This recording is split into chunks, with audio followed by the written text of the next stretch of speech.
My, what a mess we're in, my friends. Do you see it too? The frantic grasping for order and control all around us? They are so very afraid. They think that if they can just control the world around them, then they will be safe. Yet controlling the world is like trying to catch the wind. It's an impossible task, but fear blinds them from reason. But don't mind me. What do I know? I'll just be up here watching.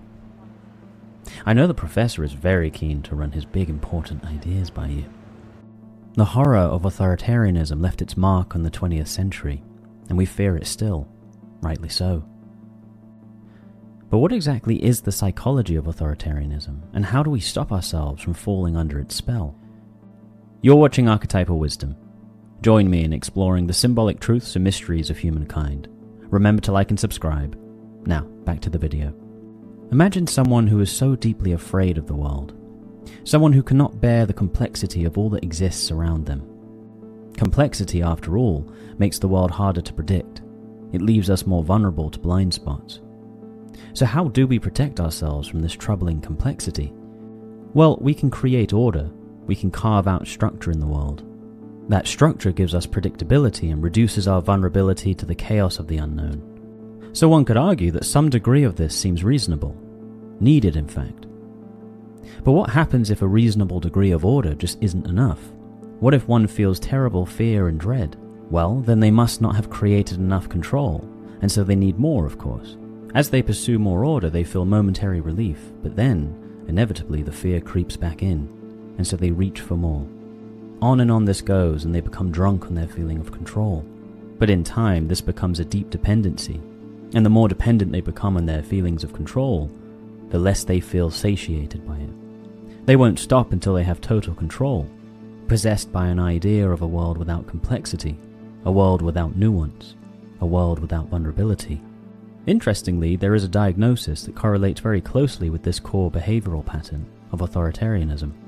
Obsessive-Compulsive Personality Disorder, OCPD. This should not be confused with Obsessive-Compulsive Disorder, OCD. While both involve anxiety, the way each disorder is experienced is quite different. OCD is considered ego dystonic. The intrusive thoughts and compulsions feel alien, distressing, and out of line with the person's values. The individual knows something is wrong and often suffers because of it. OCPD, by contrast, is ego syntonic. The rigid orderliness, control, and moral strictness feel normal, virtuous even, to the person. Rather than seeing these traits as a problem, they often see them as the right way to live, which is precisely what makes the pattern so resistant to change. So what exactly are the symptoms of OCPD? Well, there is an obsession with rules, order, and details. The individual is intensely consumed with their work and productivity. They are dominated by black and white thinking. Perfectionism is their closest friend. They are intensely rigid about their values, conscientiousness, and morals. Despite the exhaustion they often feel from the constant tension and inability to relax, they don't see anything wrong with their way of life. In fact, they feel it's the appropriate way. Naturally, because every neat desk hides a dictator in waiting. Well, no, of course not all orderly people are authoritarian. This doesn't mean that everyone with OCPD becomes authoritarian, but the commonalities are clear to see. Often people with OCPD come from intense environments which are highly controlling, punitive, critical, or lacking in warmth. This then becomes internalized, creating a very anxious individual, who is desperately trying to mitigate their fear by becoming obsessive and controlling. If these traits are pushed to the extreme, we see an eerily similar map of authoritarian traits. So, the professor has settled it then. Authoritarianism explained. Well, unless you count whole societies somehow falling under its spell. Yes, exactly. And that's where we need to go deeper. Not everyone in such times suffered from OCPD, of course. As Carl Jung famously said, people don't have ideas, ideas have people. You know, funnily enough, I'm reminded of a story, Professor. There was a young man from a small village. As a boy, he would hear great tales about his father and his father before him. Legends of how they ventured off into the land and overcame and finally returned to the village with great gifts. The boy felt deep awe every time he heard these stories. He proclaimed how he too would become a legend of the village. However, the boy was an anxious child. troubled by all the dangers of the world he heard in the legends. His father and those around him all seemed so confident, so sure they had created order in the village. The village thrived under his quiet strength, though much around them remained undefined, open, untamed. The boy, uneasy with so much uncertainty, demanded, "Why don't we close the gaps? Make the village safer?" His father would chuckle at this and tell him not to worry, and that one day, after he has overcome himself, he'll understand. The boy tried his best to trust this, but the village laughed at the boy when he proclaimed to be the next hero, not taking him seriously. The boy grew bitter, and thought of nothing else but how he would become the greatest legend. As the boy grew, he wasn't as strong or as smart as his father, and his anxious disposition remained. Doubt started to creep in. Would he ever be taken seriously? The young man's anxious resentment drew him to others in the village who were full of envy and fear. He realized that many also felt overlooked, forgotten about, and unsafe. He spoke to them, understanding their fear and anger. The people started to listen to the young man, and they looked up to him. For the first time in his life, he felt powerful. He went to his father, stating he had many followers now, and that he needed to take his concerns about the village seriously. The young man demanded more order and security be created. But his father, still perfectly at ease, told him he would understand very soon. The young man, furious, rallied the people, and together they overpowered his father and those who admired his father. Full of anger and pride, he said to his father, "I told you I would become a legend. I'm a hero to these people. If you're not going to keep us safe, then I will." His father stared at his son with sadness. "You will never be a hero."